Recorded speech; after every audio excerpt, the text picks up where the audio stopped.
J'ai revu la semaine dernière Le Monde du silence de Cousteau et Louis Malle. Un film couvert de prix qui est une palme d'or, SIC pour un film sur des plongeurs, et puis Oscar du meilleur documentaire. Et aujourd'hui, en revoyant ce film, on comprend à quel point nous avons été aveugles et comment l'horreur qui est en train de transformer sous nos yeux les océans en poubelles, en déserts liquides, en cimetières, était déjà là, présent, en 1957. Parce que Le Monde du silence est un film naïvement dégueulasse. C'est une horreur, c'est répugnant, c'est quelque chose d'insupportable. On y voit bien sûr l'impossible commandant Cousteau qui joue au Pacha à bord de la Calypso. Ce qui est assez amusant, c'est qu'il semble ignorer bâbord et tribord. Alors dans des scènes, on le voit conduire le bateau comme si c'était un autocar. Mettez la barre à droite, mettez la barre à gauche. Le type qui est là, il sait pas ce qu'il fait, mais enfin bon. La barre à droite, là-bas. À droite, toute. Il y a aussi une chose très intéressante dans ce film qui a été co-signée par Louis Malle. Et moi, je suis convaincu que c'est dans ce film que Louis Malle a eu l'idée de faire ensuite Zazie dans le métro. Parce que dans Le Monde du silence, il ne s'agit pas, comme chez Queneau, de faire chier les mômes, mais très clairement de faire chier les poissons et toute la faune sous-marine. Alors on voit par exemple un plongeur s'accrocher à une tortue marine jusqu'à lui faire perdre le souffle au risque de la noyer. Notre nouvelle monture a malheureusement besoin de respirer.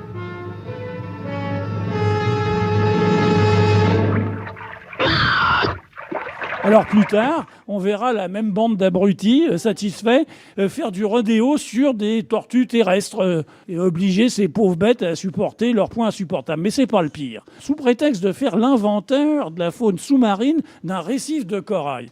Alors, le commandant Cousse-Machin, il explique que, bien sûr, c'est la seule solution, que c'est scientifique, qu'il ne faut pas perdre de temps. Et qu'est-ce qu'on fait ?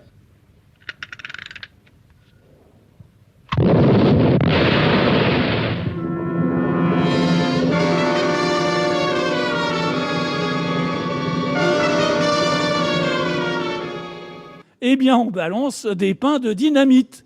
Et donc, on fait tout sauter. Et là, on filme une hécatombe extraordinaire de poissons. Il y a l'amendement des poissons et 1 millier de poissons morts. C'est un acte de vandalisme.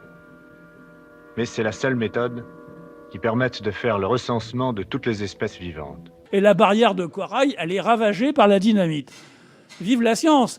Mais on n'est pas encore au sommet du pire. À gauche toute.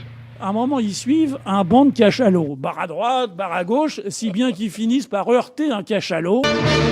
Tout le bateau a été secoué par le choc. Le cachalot a souffert aussi. Et la pauvre bête s'éloigne et va mourir au milieu de son troupeau. Ce qui nous vaut quelques commentaires magnifiques, des belles images et bien émouvantes. Les cris de la malheureuse bête s'entendent sous l'eau de fort loin. Et de tous les coins de l'horizon, les petits groupes de cachalots répondent à l'appel de détresse. Ils nagent vers leurs camarades en difficulté, méprisant ostensiblement le danger que nous sommes. Mais c'est pas encore ce qu'il y a de mieux, parce qu'en manœuvrant, ils ne se sont pas rendus compte, ils sont passés sur un jeune cachalot, sur un bébé cachalot. Imprudent comme tous les gosses. Il se retourne en jouant le long du bord, ça y est, il passe en plein sous la coque.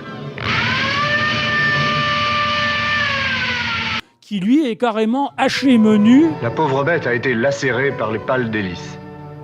Les entailles sont profondes.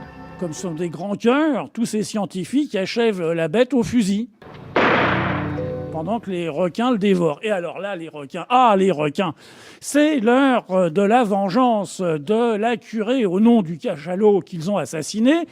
Ils massacrent des requins. Tous les marins du monde détestent les requins. Et on tue du requin à coups de pelle, au poignard, au harpon, comme les pires, mais vraiment les pires viandards qui aujourd'hui massacrent les requins pour leurs ailerons et les rejettent à la mer plein de sang, agonisant, etc.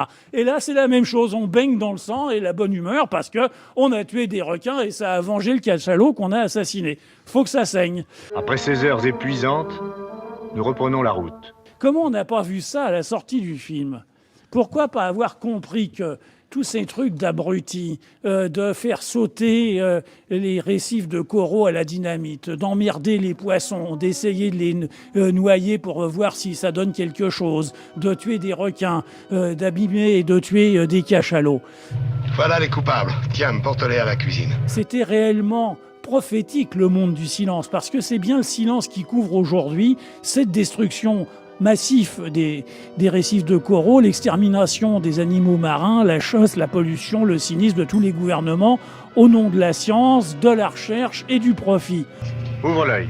Et le bon, parce que des films honteux comme ça et ignobles, quand on les revoit aujourd'hui, on se dit qu'on a été aveugle. Merci Gérard Mordillat.